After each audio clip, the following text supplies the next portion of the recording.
जापानको कन्टेक्स्टमा 95% स्टुडेन्टहरूको COE आइरहेको हुन्छ, तर 5% स्टुडेन्टहरूको चाहिँ COE रिजेक्ट भइरहेको हुन्छ। त्यसको रिजनहरू चाहिँ के हो, त्यसको बारेमा चाहिँ आज हामीले डिटेलमा कुरा गर्न गइरहेका छौँ।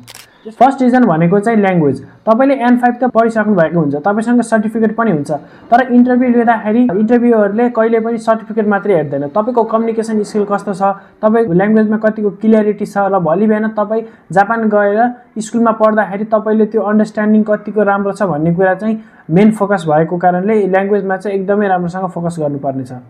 सेकेन्ड रिजन हो स्पोन्सर। स्पोन्सर भन्नाले तपाईँ जापान गइसकेपछि तपाईँलाई जापानमा फन्ड गर्ने र यदि केही प्रब्लम आयो भने त्यसको लागि हेल्प गर्नको लागि नै स्पोन्सर युज हुन्छ। स्पोन्सर सिलेक्ट गर्दा चाहिँ तपाईँले एकदमै ध्यान दिनुपर्छ। स्पोन्सर चाहिँ तपाईँको सकेसम्म प्यारेन्ट्सलाई वा आफ्नो क्लोज रिलेटिभलाई राख्नुपर्छ। मेन रिजन चाहिँ रिजेक्ट हुनुको कारण नै स्पोन्सर हो। यदि इन्टरभ्युअर लाग्यो तपाईँ एकदमै स्पोन्सर भ्यालिड छैन र तपाईँको इन्कम लेभल पुग्दैन भने तपाईँलाई डाइरेक्ट रिजेक्ट गरिदिन सक्छ। सो स्पोन्सरमा चाहिँ एकदमै ध्यान दिनु होला। थर्ड रिजन चाहिँ इन्क्वायरी कल हो।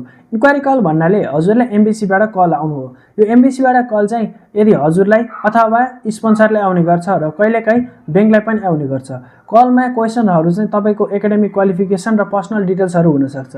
यसको मेन इम्पोर्टेन्ट कुराहरू के हो भन्दा यदि हजुरलाई कल आयो भने यो चाहिँ जापानिज ल्याङ्ग्वेजमा कुरा गर्नुपर्छ भने स्पोन्सर र ब्याङ्कलाई कल आयो भने चाहिँ इङ्ग्लिसमा नै कम्युनिकेसन गर्नुपर्छ। ल हजुरलाई कल आइसकेपछि त हजुरले एकदमै कन्फिडेन्ट र स्ट्रङ एन्सरहरू दिन सक्नुपर्छ। न स्ट्रङ एन्सर नभए तपाईँको COE रिजेक्ट हुन सक्ने चान्सहरू धेरै हुन्छ। रिजन नम्बर 4 भनेको चाहिँ डकुमेन्टेसन हो। हजुरहरूले सबमिट गर्नुभएको डकुमेन्ट चाहिँ एकदमै ध्यान दिएर हेर्नु होला। त्यसमा भएको पर्सनल डिटेल्सहरू पासपोर्टसँग एक्ज्याक्टली म्याच हुनुपर्छ। सरकारी डकुमेन्ट्समा एउटा डिटेल्स अनि COE मा अर्को डिटेल्स भयो भने चाहिँ हजुरहरूलाई एकदमै गाह्रो हुनसक्छ। यो कुरा चाहिँ एकदमै ध्यान दिएर चेक गर्नु होला। रिजन नम्बर 5 चाहिँ हजुरको ग्याप हो। यदि हजुरको एकाडेमिक क्वालिफिकेसनमा धेरै ग्याप छ भने हजुरले यसलाई राम्रोसँग एक्सप्लेनेसन गर्न सक्नुपर्छ। यदि राम्रोसँग एक्सप्लेनेसन भएन भने स्कुलले हजुरमा डाउट गर्न सक्छ। सो तपाईँले आफ्नो ग्याप चाहिँ प्रपरली एक्सप्लेनेसन दिन सक्नुपर्छ।